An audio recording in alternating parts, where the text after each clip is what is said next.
주님을 바라봅니다. 주를 바라봅니다. 그분은 다시 오실 우리의 왕 되신 예수 그리스도입니다. 다시 오실 나의 왕 예수, 주를 기다립니다. 밤이나 낮이나 밤이나 낮이나 어제나 오늘도 영원히 주만 찬양해. 괴롭고 슬플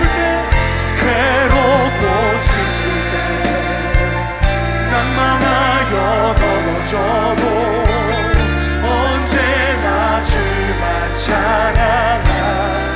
밤이나 낮이나 밤이나 낮이나 어제나 오늘도 영원히 주만 찬양해.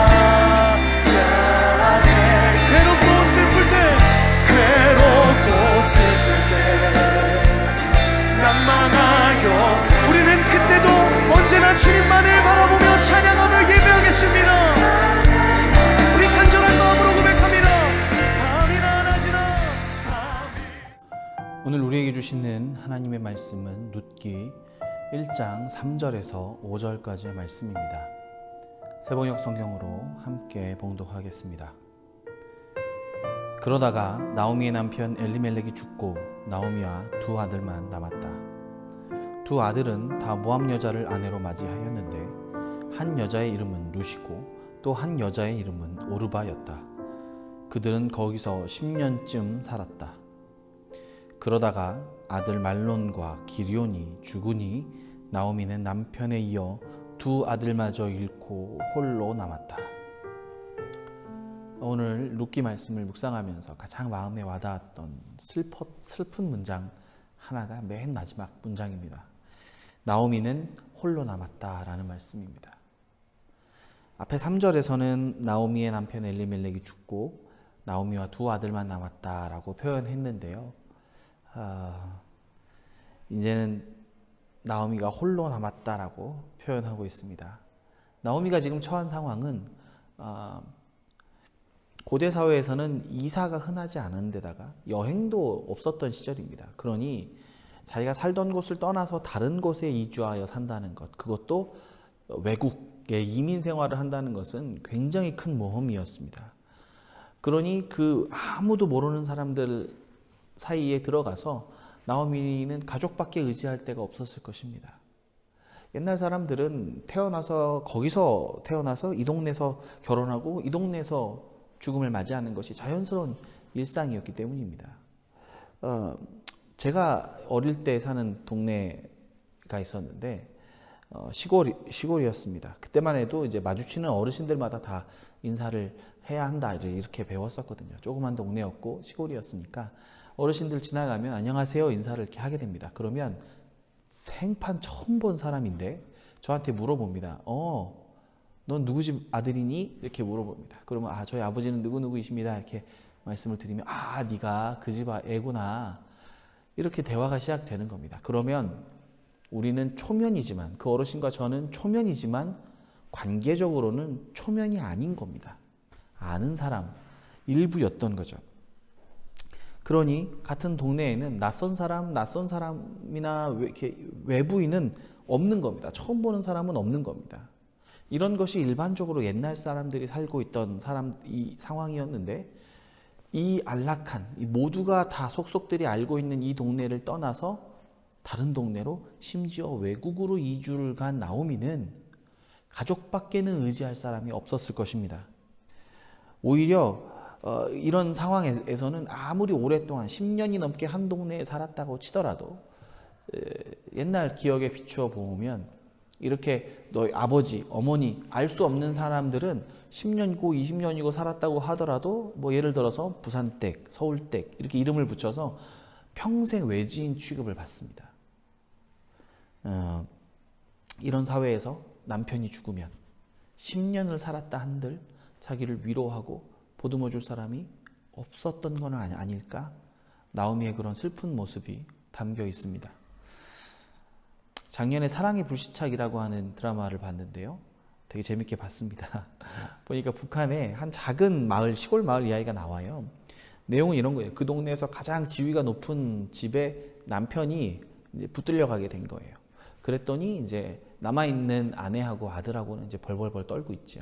그 불똥이 튈까봐 사람들이 접근하지 못하는 어떤 그런 상황 속에서 밖에 나가지도 못하고 들어오지도 못하고 이런 상황인데 한밤중에 그 동네 안악들이 감자를 싸들고 오는 사람도 있고 반찬 싸들고 오는 사람도 있고 땔감을 한짐 해가지고 오는 사람도 있고 해서 그 사람이 어려움을 당하고 있으니 도와주겠다고 밤에 찾아오는 장면이 있었습니다. 나오미가 만약에 원래 살던 곳에 살았다고 하면 남편을 잃고 아들을 잃고 그럴 때 이런 종류의 도움을 받을 수 있지 않았을까.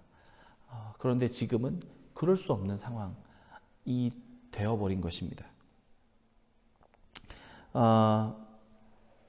나오미가 남은 것은 성경이 뭐라고 나오냐면 나오미와 두 아들만 남았습니다. 이렇게 표현합니다. 그런데 이 두 아들이 이제 물론 이제 우애도 좋고 어머니도 잘 모시고 이제 위로도 하고 잘 지냈는데 그 모압 사람들 여인과 결혼해서 10년쯤 살게 됩니다. 하지만 하루아침에 이 두 아들도 나오미를 잃게 됩니다. 설상가상으로 이 두 아들 내외의 가정에는 아이가 하나도 없었던 것으로 보입니다. 결국 나오미와 이 두 며느리만 이 가족에 남게 됩니다. 하지만 성경은 나오미의 심경을 표현하면서 나오미와 두 며느리가 남았습니다 라고 말하지 않습니다. 나오미는 홀로 남았다 라고 표현합니다. 우리는 이 이야기의 끝을 알고 있습니다. 그렇기 때문에 이제부터는 나오미에게 가장 큰 힘이 되어주는 것은 며느리 룻입니다. 하지만 이 지금 현재 1장 3절에서 5절까지의 비극을 당한 이 나오미에게 아무도 내게 남지 않았다. 나는 혼자다. 라고 생각했던 것입니다. 그래서 나오미는 홀로 남았다고 성경은 기록하고 있습니다. 우리도 그럴 때가 있습니다. 소중하고 익숙했던 것들, 사랑하는 관계들로부터 떠나서 완전히 혼자가 되었다고 느낄 때가 있습니다. 제가 군대 훈련소에 들어갔을 때 비슷한 감정을 느꼈었는데요. 왜냐하면 단 하나의 동질감도 없는 사람들이 전국에서 모여서 함께 밥을 먹고 함께 발을 맞추고 그 속에서 살아가게 되는 겁니다. 정말 외롭게 느껴졌습니다. 사실은 그동안 내가 사랑하고 익숙했던 사람들 하나도 없고 혼자 남아있다는 것이 그동안 내가 이렇게 그런 소중한 관계들이 다 무용지물이 된 것 같은 느낌이 들었습니다. 근데 이제 무서우니까 그 당시는 이제 꾹꾹 참고 눌러왔던 건데요. 언제 이게 이렇게 감정적으로 터졌었냐면 보통 친구들은 이제 군대에서 교회 갔을 때 이게 터졌다고 하는데 저는 좀 더 빨리 그런 순간이 다가왔습니다. 체혈이라고 피를 뽑는 순간이었는데 적십자 아주머니 한 분하고 저하고 마주보고 잠깐 피를 빼는 그 잠깐 동안에 이야기를 나눌 수 있었습니다.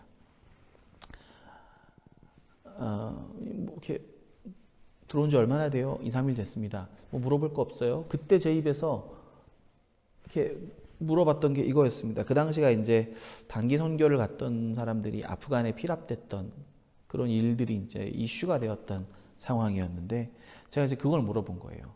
아프간에 잡혀간 사람들은 돌아왔습니까? 별 소식 없습니까? 이걸 제 입에서 저도 모르게 이걸 물어보게 된 거예요. 그동안 그게 너무 궁금했다거나 그러지는 않았거든요. 좀 슬프고 외롭다는 느낌이었지. 근데 이 사람을 만나니까 그거를 탁 물어보게 된 겁니다. 그때 그 사람이 예, 아직 없어요. 혹시 가족이나 아는 사람 중에 피랍되신 분이 계세요? 이렇게 물어봤는데 아니에요 라고 이야기를 하면서 눈물을 제어할 수 없을 만큼 펑펑 울었던 기억이 납니다. 내가 왜 그랬을까 생각을 해보니까 사실 아프간에 피랍됐던 그 사건과 저랑은 개인적으로 하나도 관계없는 사건임에도 불구하고 그 사건을 내가 기억하고 안타까워하고 궁금해하고 있다는 그 사실이 내가 눈에 보이진 않지만 더 큰 공동체의 일원임을 기억나게 해주었기 때문입니다. 난 기독교인이고 비록 내가 한 번도 만나본 적은 없지만 잡혀갔던 형제들을 위해서 걱정하고 기도하고 있는 하나님의 백성이라는 정체성을 다시 한번 깨닫게 되면서 내가 혼자가 아니었지 라는 생각을 들었던 것입니다. 혼자라고 느껴졌을 때 나한테는 아무도 남지 않았구나. 남편도 아들도 다 떠나고 나는 이제 혼자구나 라고 느껴질 때 나오미에게 룻을 준비해 놓으셨던 하나님께서 우리에게도 예상치 못한 은혜, 내 인생의 룻을 준비해 주셨을 것을 기대하시기를 축복합니다. 외로움과 절망의 바닥을 치고 있을 때 어디선가 갑작스런 은혜가 있을 것입니다. 나에게는 갑작스럽지만 하나님께서는 오랫동안 준비해 주셨던 은혜가 내 삶 속에 갑자기 나타나는 것입니다. 혹시 나오미와 같은 상황에 처했다고 생각되어지신다면 주변을 한번 살펴보시기를 바랍니다. 하나님께서 예비하신 내 인생의 룻이 어디에 있는지, 누구인지 기대하며 찾아볼 때 하나님의 예비하신 갑작스런 은혜가 임하게 될 줄로 믿습니다.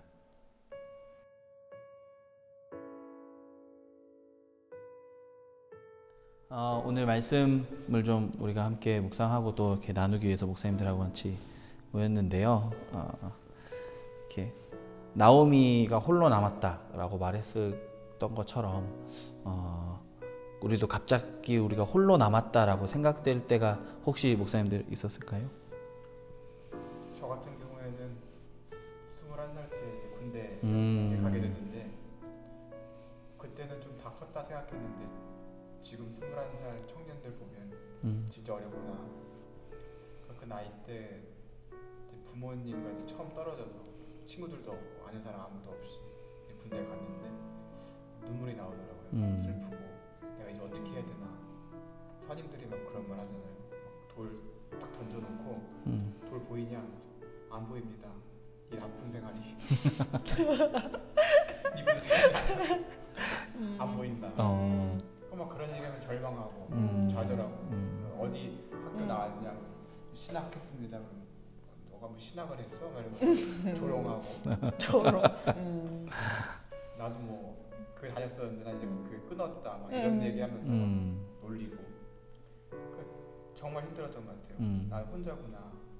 근데 그때 오히려 군대 교회 가서 많이 기도하게 됐고 화장실에서 성경도 보고 또 군대 가니까 교회 가니까 생명의 삶을 주더라고요. 군 선교용 기타도 있어요. 무료로 줘요. 그거 가지고 큐티하고 그러면서 2년 동안 잘 신앙 안에서 버티면서 살았던 것 같아요. 은혜로운 군생활이 됐네요. 그러셨군요. 오늘 또 보면은 나오미는 이제 혼자 남았다고 생각이 됐지만 사실 우리가 룻기를 다 아니까 뒤에 보면은 며느리 룻이 굉장히 큰 힘이 되잖아요. 그러니까 자기는 생각하지 않았지만 그렇게 좀 내가 기대하거나 생각하진 않았지만 좀 이렇게 예상하지 않은 하나님의 어떤 은혜를 좀 받은 게 있을까요? 저는 대학교를 수시부터 시작해서 줄줄이 떨어졌어요. 떨어져가지고 정말 그때는 모든 대학이 떨어져서 다군 하나 남았는데 그때 나군까지 떨어졌을 땐 저희 아버지께서 너무 화가 나셔서 본인은 잠이 안 오는데 제가 잔다고 찬물로 저에게 물을 끼얹었던 적이 있어요. 우리 사랑하는 이선우 안수 집사님 보고 계신가요? 그때 상처가 여전해요. 그래서 가족에게도 버림을 받고 세상도 날 원치 않고 아이고, 정말 이 세상에 홀로 남겨졌다 이런 생각을 하게 됐던 것 같아요. 그래서 그때 많이 기도했어요. 그때 하나님과 극적으로 가까워지지 않았나. 갑작스러운 은혜를 경험하지 않았나. 하나님 감사합니다. 네, 그랬던 것 같아요. 네. 그랬군요. 네. 네. 기가 슬픈 내용인데. 저 정말 슬펐어요 그때. 근데 또 갑작스러운 은혜 감사합니다 하나님. 그렇죠. 또 이렇게 하나님하고 가까워지는 시간이 있을 수도 있죠. 그게 또 그래요. 다행입니다. 같이 우리 기도하고 마치도록 하겠습니다. 하나님, 홀로 남았을 때 우리를 위로하시고 채워주시는 하나님의 은혜의 손길을 기다립니다. 그리고 우리가 생각하고 우리가 미리 기대했던 것 그 이상으로 우리를 채워주실 하나님의 은혜를 또 바라봅니다. 오늘 하루도 우리 가운데 숨겨진 하나님의 은혜를 찾으며 오늘 하루 감사하게 살아갈 수 있게 인도하여 주옵소서. 예수님의 이름으로 기도드립니다. 아멘.